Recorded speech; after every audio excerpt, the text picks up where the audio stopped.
No molesten al huella huella. Tradición oral Zoque por Abenamar Sánchez.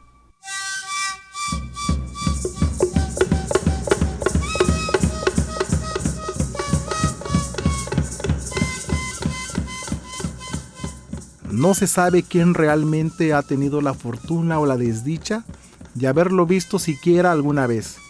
Pero el huella huella de los relatos de este pueblo tiene algunas características que se mencionan como de sobra conocidas. Por ejemplo, se dice que tiene los pies demasiado grandes, que es de cuerpo robusto y tronco ancho, de voz ronca y que lleva sombrero de petate adornado con una bolita que le cuelga en la parte de atrás. Pero aunque se diga que ya han sido varias las personas que alguna vez lo han divisado en las montañas, jamás se dice quién o quiénes son esas personas. Pero así poco a poco, con el tiempo, en la memoria de los niños del pueblo, va tomando forma el huella huella, al que regularmente no se le atribuyen malas acciones, sino se le conoce el papel de cuidador de las montañas, que en caso de que se moleste sí podría provocarle un susto a cualquiera.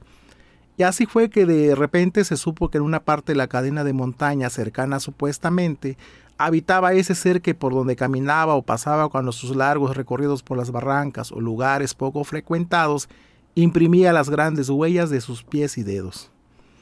Así fue el relato que corrió de repente de boca en boca. Una familia que se había ido a vivir a una cabaña junto al río, casi al pie de una montaña, escuchó un grito apenas cayó la noche. Era un grito fuerte y ronco que tuvo eco en los altos cerros y corrió por las barrancas hasta que quedó el silencio.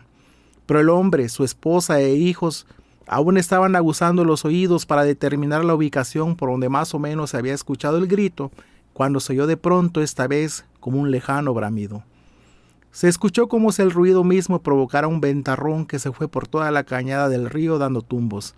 Esta vez, según todos los integrantes de la familia, se miraron entre ellos.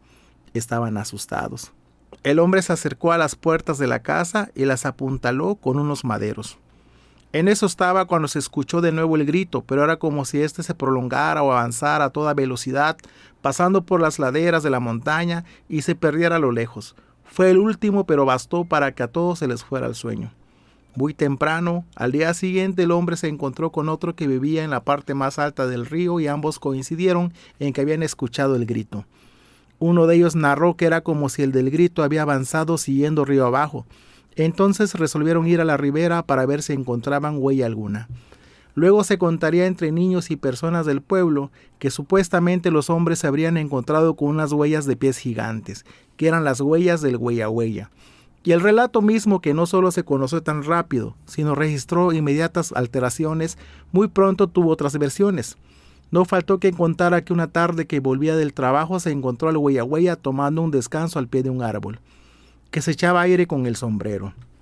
Otro, supuestamente más valiente, narró que al huella huella le gustaban los cigarrillos de tabaco, que él mismo lo había visto fumando. Entonces los niños empezaron a imaginarse a un huella huella solitario, un ermitaño de las montañas. Un día que los niños debatían si estaba bien o no hacer una excursión casi masiva, siquiera el acceso de una montaña para ver si se mostraba el personaje, intervino una mujer que había escuchado de sus pláticas. Se llevó el índice a los labios ordenándole silencio, y una vez que callaron, les pidió que dejaran en paz al huella huella, que no lo fueran a molestar, que el huella huella no anda perdiendo el tiempo asustando a la gente, que el huella huella es el guardián de las montañas, que su voz es la de las montañas, que por eso el eco, que por eso el tono de bramido. ¿Entonces no es malo? Los niños miraron hacia la cadena de montañas. Uno de ellos expuso que quizá viva donde los árboles más grandes. Otro dijo que quizá lo único que busca es que nadie destruya las montañas. Y así fue como exista o no, los niños optaron por no ir en busca del huella huella. Prefirieron dejarlo que habite libremente en sus montañas, que campee a sus anchas en los relatos fantásticos, que vive en la memoria colectiva. Y es así como el huella huella desde alguna cercana o lejana montaña, en este caso de la zona Mezcalapa, puede salir a la vera del camino a tomarse un descanso al pie de un árbol.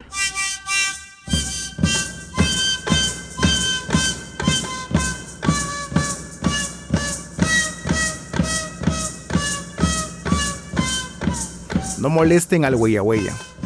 Tradición oral Zoque por Abenamar Sánchez.